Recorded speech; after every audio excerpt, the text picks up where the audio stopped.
So like our female cricketers, this lady made history at the Bolivarian Games recently, becoming the first Jamaican athlete to win a medal at the event. She's a member of our national karate team, Valentina Zolotarova. I hope I got that right. Good morning, Valentina. Welcome to Smile. How are you?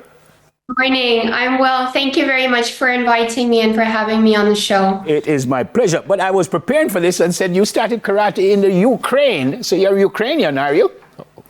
Yes, I was born in Ukraine and I started karate when I was 6 years old. So how come you're representing Jamaica then? Tell me about that journey.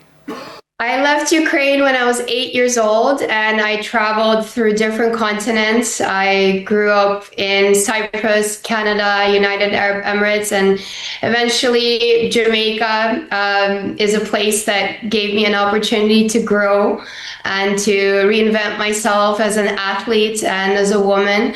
I became a mother of three Jamaican boys, and they actually all compete and are athletes as well. And now I found a deeper purpose after the Olympic cycle in 2020.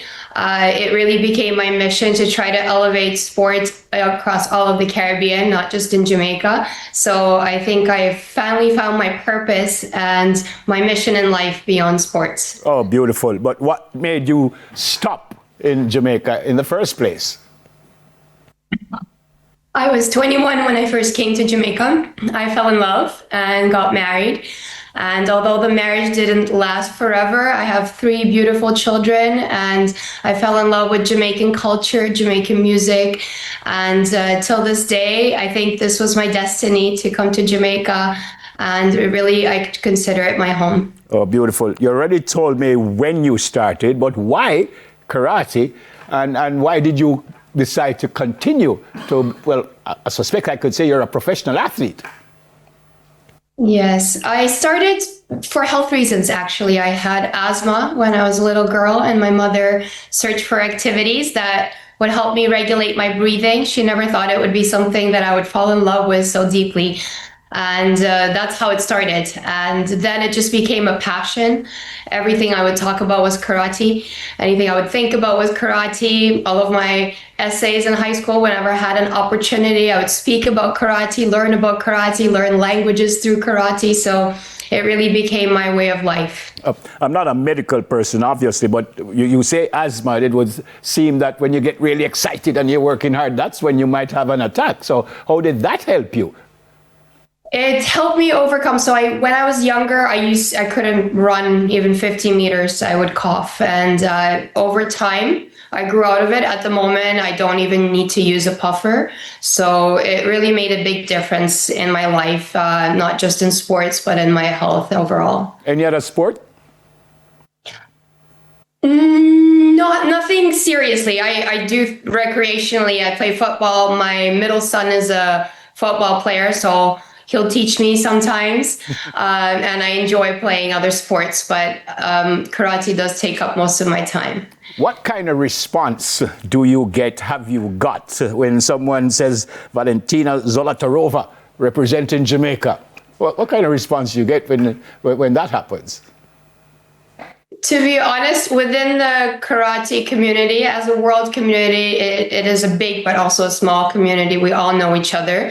And the karate public is accustomed to seeing me with the Jamaican team.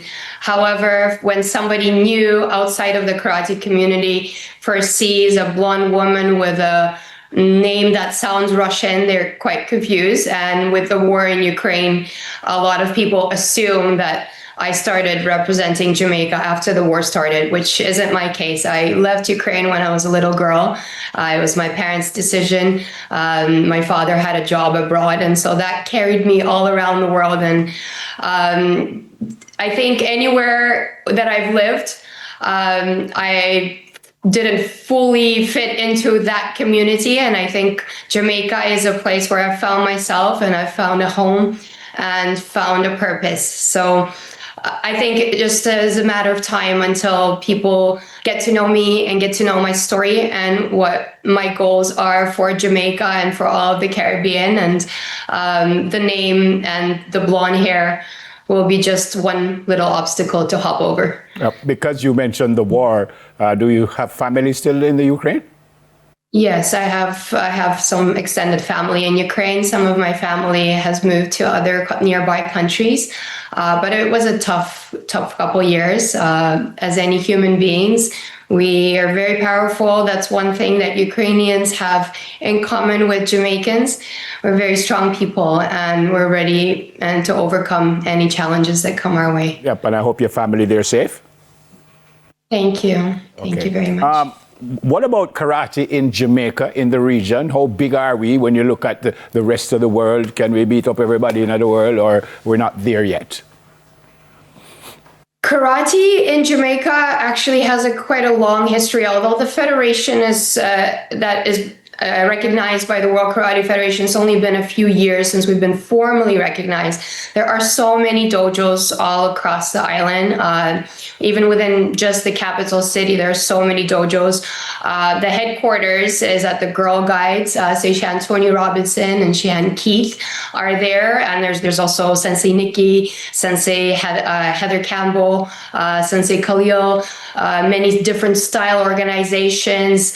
So there are so many. And the beautiful thing is that we are all unified under one sport federation, which is what the WKF wants to see, is the unity within the country. And there are so many places where young children can go and learn and get to know karate, because the first important thing is just fall in love with the sport, and then everything else comes along. That's how my pathway started. You don't start as a competitive athlete. You first start with love for the martial arts, and then as you're exposed and want to compete. So Jamaica has a lot of potential.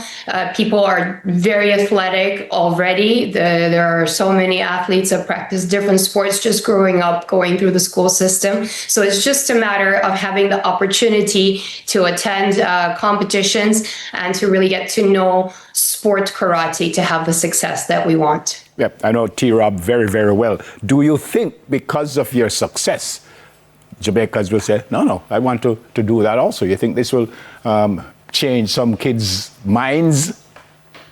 I certainly hope so. And I think having a female representing will also encourage a lot of the girls.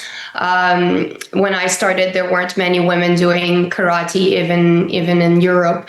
Times have changed a lot. And there are more and more women in the Caribbean who now see the value of having a martial art and the confidence that it gives you. Aside from being able to protect yourself, it gives you a very good grounding power. And so I definitely believe that this medal, especially against very strong opponents from all of the Americas, will help Jamaica see that we can participate, and not just participate, we can win. Valentina, I was just looking at that video just now. You're tough. Yeah? You're tough. Yeah? What's next? What's next for you? What's next for you now? Next for me, we have upcoming CAC Games qualifications in 2026. So that is a very important goal for me personally.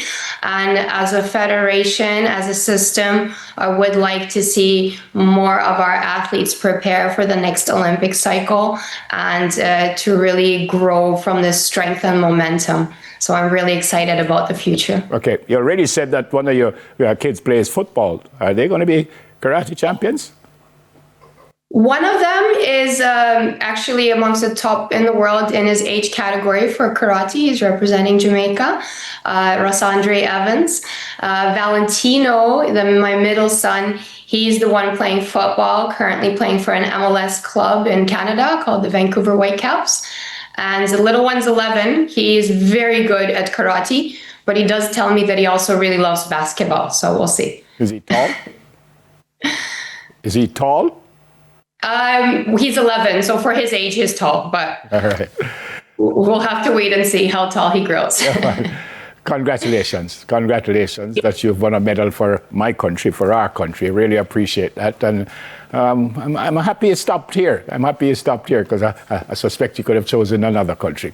Good luck as you move on, and say hi to the youngsters for me. And Thank you. Thank you very much. Really, the Jamaica Olympic Association and their leadership have made this possible from the very beginning. There was so much support and belief, both support, logistical support, but also moral support. And that is really what made the big difference. All right, Valentina, God bless you. Happy holidays. And say hi to the youngsters. Thank you. Happy holidays to you too. Yeah, man, thank you. Member of the national karate team, Valentina Zolatarova. Up next, second edition of News in 5. But still to come, Samarooni and I will have a dance-off. Samarooni and I are not having any dance-off. Samarooni going to dance-off with some other people. All right, we'll soon come.